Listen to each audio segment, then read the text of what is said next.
Years ago, Thomas Tuchel, while still at Chelsea, said something about Harry Kane that nobody believed at the time. Most people thought he was just talking about a goal scorer, another striker who puts the ball in the net, but Tuchel meant much more than that.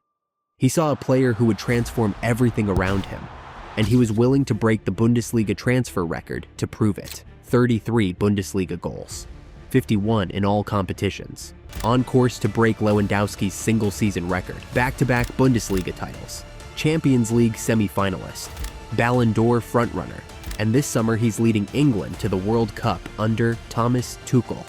Over the next few minutes, you'll see exactly what Tuchel saw in Harry Kane from day one, and why this might be the season that changes his legacy forever. When Bayern Munich announced they were paying 100 million euros for Harry Kane, the reaction was immediate. A 30-year-old striker, no trophies, leaving the Premier League for the Bundesliga. The jokes wrote themselves. He's going to the Farmers League to pad his stats. Finally found somewhere easy enough to win something. 100 million for a player who's never lifted a trophy in his career. And then his debut happened. Bayern lost 3-0 to RB Leipzig in the German Super Cup. Kane came off the bench with the game already gone. The memes multiplied, but here's what people missed. While everyone laughed, Thomas Tuchel explained exactly why he'd pushed for this signing. He didn't talk about goals. He didn't talk about numbers. He talked about influence. He's more than talented. He's absolutely world-class. He has talent, ability, aura, personality, modesty, and love and dedication to the game. And then Tuchel said the part that explained everything. If you are such a great player, everything that you do has an impact. Everything that you do in the dressing room is observed. How you come across, how open you are, when you go out onto the pitch, how you train. With him, everything is exemplary. This wasn't a manager praising his new goal scorer. This was a manager describing a culture shift. The data backed it up. Before Kane left Tottenham, Opta published the numbers nobody was talking about. Among Premier League strikers, Kane led in forward passes, 329. He led in attempted key passes, 54. He led in through passes, 20. He led in touches, 1,477. Those aren't the numbers of a poacher. Those are the numbers of a playmaker who happens to score 30 goals a season. Bayern weren't buying a goal scorer. They were buying a system, and Tuchel knew it before anyone else. Now go back to what he said while he was still at Chelsea, years before he ever managed Kane. Good one. If you find any coach around the world who would not like to have Harry Kane in his team, call me again. I'd like to speak with the guy and hear about his ideas of scoring and attacking. Of course, everybody loves Kane. He wasn't just being polite. He was telling you exactly what he thought. And when he finally got the chance to sign him, he broke the Bundesliga transfer record to do it. There's a lazy way to talk about Harry Kane. He's a goal scorer. He scores penalties. He pads his stats against weak teams. You've heard it all before. But here's the thing about lazy narratives. They fall apart the moment you actually watch the player. Watch where Kane picks up the ball. Not in the box. Not on the shoulder of the last defender. He's standing where your number 8 should be. Sometimes deeper than the number 10. Sometimes level with his own center backs. And then watch what happens next. He receives with his back to goal. Defenders step up to press him. And in one touch, one turn, he's already facing forward, scanning, and releasing the ball into space that didn't exist 2 seconds ago. This is what separates Kane from every other striker in world football. He doesn't just finish moves, he starts them. He progresses them. He dictates them. Look at his heat map this season. Deep in his own half. Central midfield. Half spaces. Dropping between the lines. Drifting wide to receive. There's more activity in his own box than most strikers have in their entire career. This isn't a number 9 waiting for service. This is a number 9 who is the service. The passing is where it becomes obscene. Those clipped balls over the top, weighted perfectly, dropping onto the chest of a runner in full stride. The through balls that split entire defenses with one touch. The switches of play that move Bayern from one side of the pitch to the other before the opposition can react. He is third in the Bundesliga this season for accurate through balls. Fourth for big chances created, 14 of them, 32 chances created in total. As a center forward, these are numbers you'd expect from a number 10, or a deep-lying playmaker, not from the man who's also scored 33 league goals. This is the system Vincent Kompany has built, and Kane is the reason it works. Under Kompany, Bayern don't just attack, they suffocate, they press high, they win the ball back in dangerous areas. They circulate possession until the defense cracks. And at the center of all of it, the man who makes it flow is Kane. Kane is a deep-lying, hybrid striker role under Vincent Kompany, with heavy activity in the center circle and midfield alongside his usual goal-scoring areas. Kane drops deep. 2 defenders follow him. That's 2 fewer bodies in the box. Now Olise has space to cut inside. Now Diaz has room to run in behind. He's not competing with them for the ball. He's freeing them to receive it. Think about what Karim Benzema did for Real Madrid's BBC. Bale and Ronaldo got the headlines. But Benzema was the one who made it possible. He dropped deep. He linked play. He dragged defenders out of position. He sacrificed his own numbers so the other 2 could shine. That was the role. The unselfish 9. The player who made everyone else look better. But here's the thing. Kane does everything Benzema did, and then he outscores him too. The part people forget is he's not sacrificing goals to create. He's doing both. At the same time, at the highest level, against the best defenses in Europe. He's creating like a 10 and finishing like a 9. Dropping like a false 9 and arriving like a poacher. Setting up chances and converting them. In the same game, in the same move. Benzema was the glue for BBC.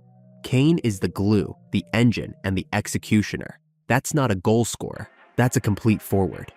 And this season, under Kompany, he's playing the best football of his life. This season, Kane has 33 Bundesliga goals. 16 more than the next closest player. He's not winning the Golden Boot. He's lapping the entire field. He also has over 50 goals in all competitions. And the season isn't over. Robert Lewandowski's single-season Bundesliga record was 41 goals in 2021. Has stood for 5 years. It was supposed to be untouchable. A freak season.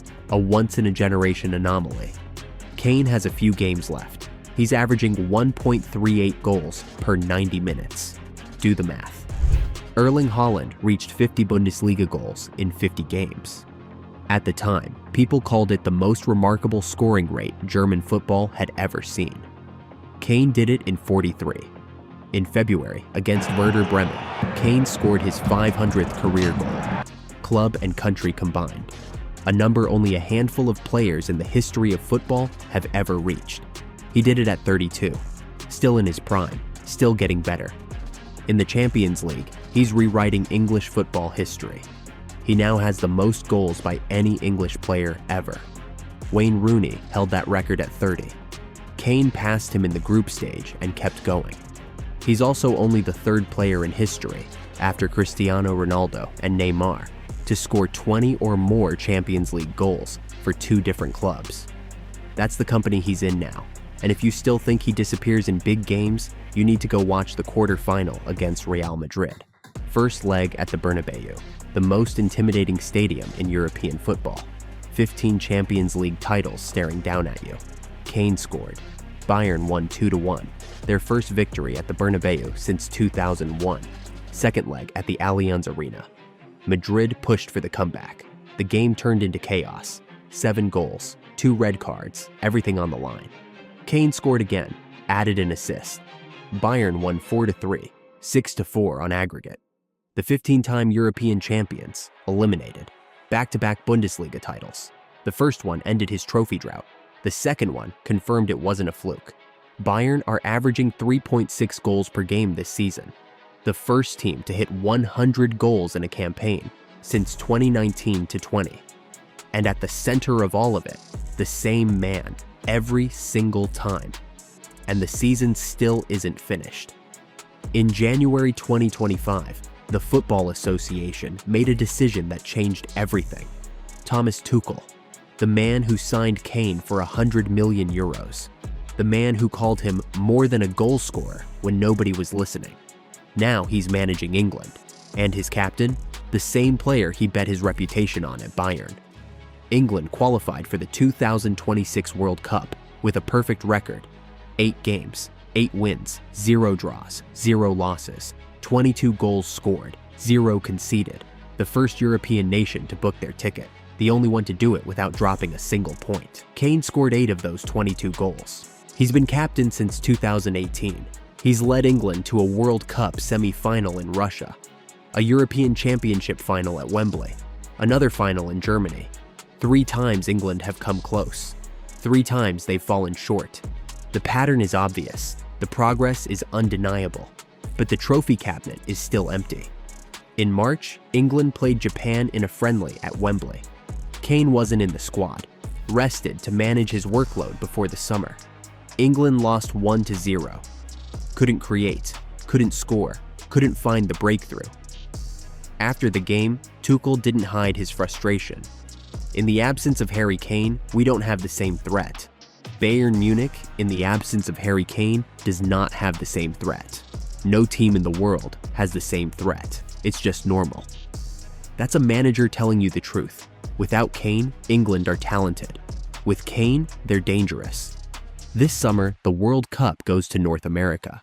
There will be 48 teams, the biggest tournament in history.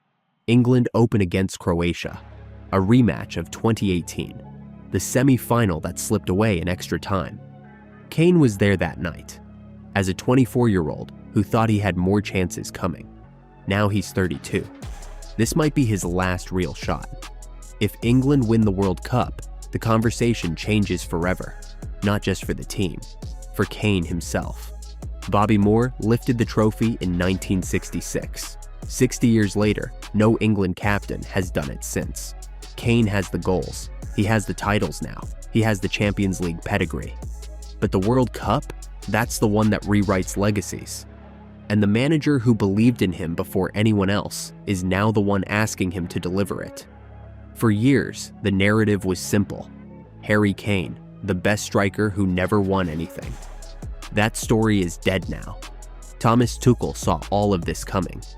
When he was at Chelsea, he said any manager in the world would want Kane. When he got to Bayern, he broke the transfer record to prove it. When he took the England job, he built his entire system around him. He wasn't exaggerating, he was predicting. Tuchel was right about Harry Kane. Nobody listened. Now everybody's watching. If you made it this far, subscribe to the channel. Drop a comment. Do you think Kane wins it all this summer? Ballon d'Or, Champions League, World Cup. I'll see you in the next one.